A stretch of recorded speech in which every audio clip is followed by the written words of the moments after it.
116 भयानक युद्ध। भयानक युद्ध। इस भयंकर युद्ध में लक्ष्मण ने रावण की ध्वज काटकर उसके सारथी का वध कर डाला और रावण के धनुष को काट डाला। साथ ही विभीषण ने भी अपनी गदा से रावण के रथ के घोड़ों को मार डाला।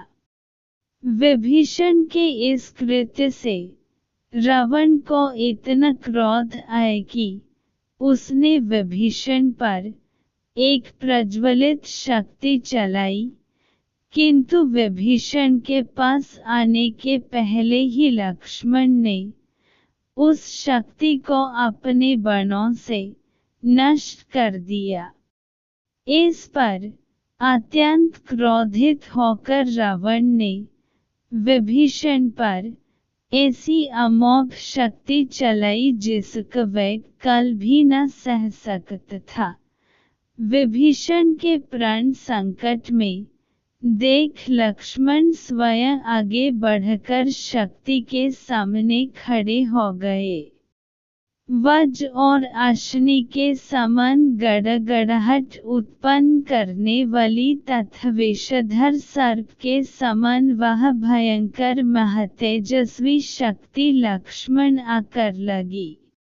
उस नागराज वासुकी की जिह्वा के समान देदीप्यमान शक्ति ने लक्ष्मण के वक्ष को विदीर्ण कर दिया और वे रक्त से लथपथ होकर मूर्छित हो पृथ्वी पर गिर पड़े।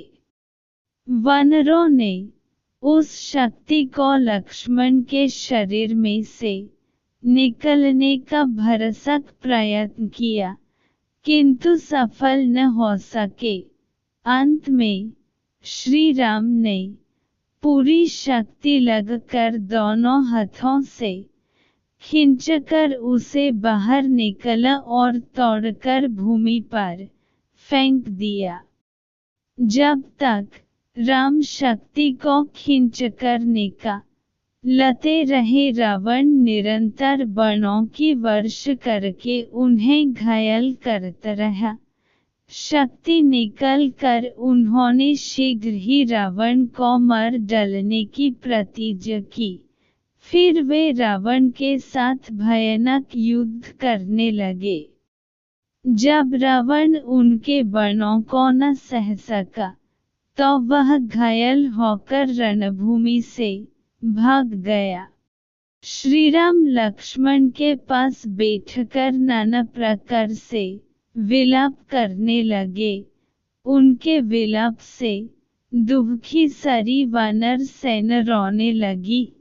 तभी सुषेण ने कहा, हे वीर शिरोमणि, आप दुखी न हो, ये जीवित हैं, इनकी हृदयगति चल रही है।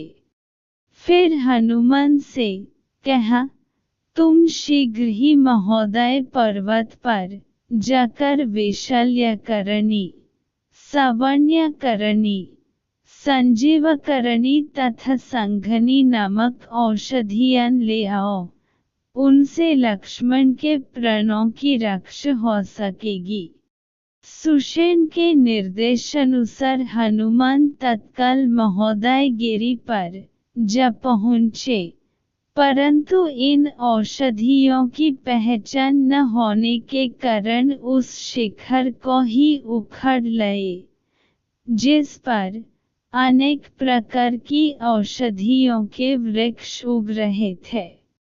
सुषेण ने इनमें से औषधियों को पहचानकर उनको कूट पीस कर लक्ष्मण को सुंघाया।